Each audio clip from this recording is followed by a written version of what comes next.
पाकिस्तान से आई हुई सीमा हैदर के पति आखिरकार क्यों सीमा हैदर को 3 करोड़ का नोटिस भेजते हैं। साथ ही सीमा हैदर को ही नहीं बल्कि उनके प्रेमी सचिन को भी 3 करोड़ का नोटिस भेजते हैं।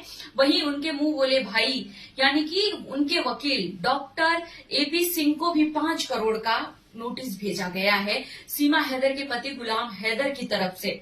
आप सबको बता दें कि गुलाम हैदर ने उन्हें 1 महीने का मोहलत दिया है कि 1 महीने के अंदर वो तीनों लोग उनसे माफी मांगे और साथ ही जुर्माना भरे, नहीं तो लीगल एक्शन होगा। सीमा हैदर के पति गुलाम हैदर ने दावे के साथ ये कहा कि मैं दुबई कमाने गया था और मेरी पत्नी मुझसे बिना पूछे बिना मुझे बताए मेरे बच्चों को मुझसे दूर कर दी। यानी कुल मिलाकर ये कह सकते हैं कि अपने बच्चों की कस्टडी लेने के लिए सचिन और सीमा से वो 3-3 करोड़ रुपए वसूल रहे हैं। वहीं डॉक्टर से भी यानी वकील साहब से भी 5 करोड़ मांग रहे हैं। अगर लीगल एक्शन की बात करूं तो लीगल तरीके से सचिन और सीमा दोनों शादी कर चुके हैं, लेकिन सीमा हैदर और गुलाम हैदर एक दूसरे से तलाक नहीं लिए हैं। तो इस तरह से सचिन और सीमा शादी नहीं कर सकते हैं।